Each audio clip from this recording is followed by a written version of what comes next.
Hello, this is Alex from PHP Academy, and this is another video for the new Boston on appending data onto the end of a file, or the contents inside the file.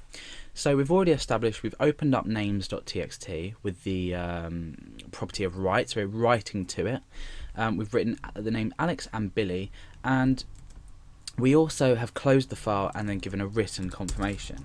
So what I'm actually going to do now is I'm going to open up the file itself. So yeah, names.txt. Now what happens if I want to add to this list? So I'm going to change this to A. Okay, now I'm going to put Stephen, that's fine, and I'm going to put Tom. So what I've done now is I've written I've already written a name. In fact, let's just get rid of that.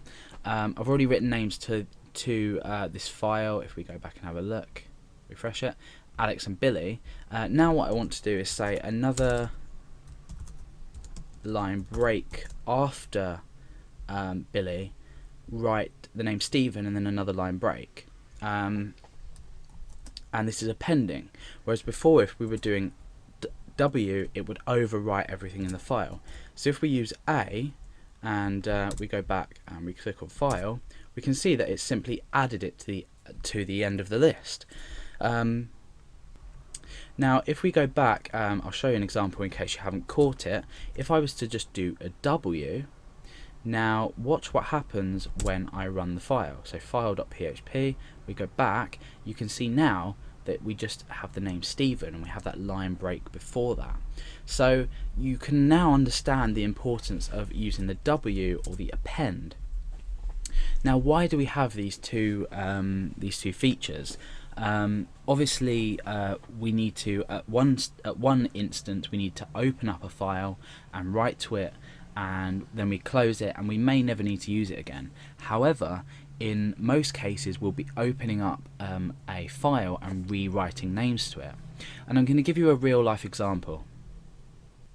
Let's we'll just tighten this code up a bit here, and we're going to keep it as append, but I'm going to get rid of this just here for now.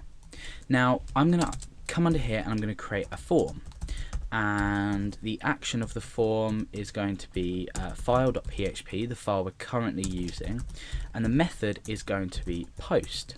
Now what I'm going to do is end the form, and I'm going to specify a form field for the user to enter a name.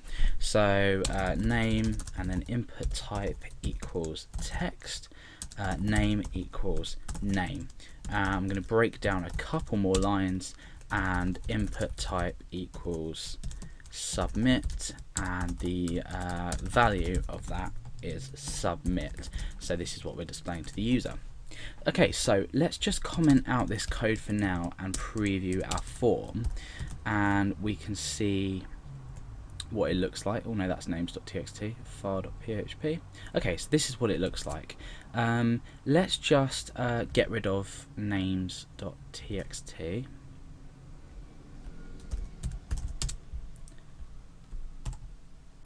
Okay, so we've got rid of names.txt. If we open up the browser, we can see that that's now gone. Now, what we need to do is we need to this data is automatically going to be posted, as we've seen before with file handling. So what we need to do is, before we create this, in fact we'll get rid of that altogether. What we want to do is we want to perform a check to see if this variable is set. So if name is set, remember we're posting this from here, so we're using the $_post because we've set the method to post, and we're using the isSet function to check this has been set. So if it has been set, we can specify this variable. So I'm going to say name equals $_post name. Okay, now what we want to do is we want to say if not empty name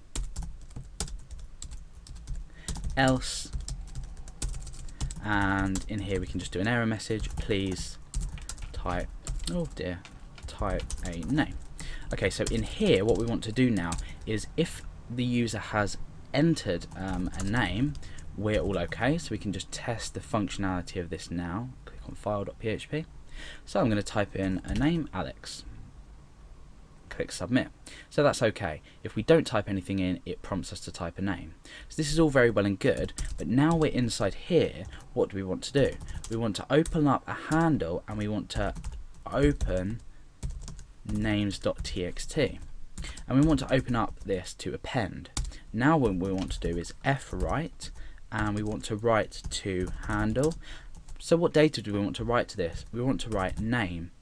Now we want to append on a line break, so a full backslash and n. So all the functionality of this program is we're asking the user to enter names, and every time they click submit and they submit a new name, it's going to write it to a new line in this file. So this is a real life example of where you can store data for your user input. Now we're going to say fclose, the all important fclose, and we're going to say handle inside that. So now let's check if it works. At the moment, if we go back to our file handling directory, we've got no names.txt. But once we type a name in and click submit, we haven't given a confirmation message, but all we can do is we can go back to here. You can see that a names.txt file exists, and we've got Alex in there. So let's go back again and type a new name in, click submit.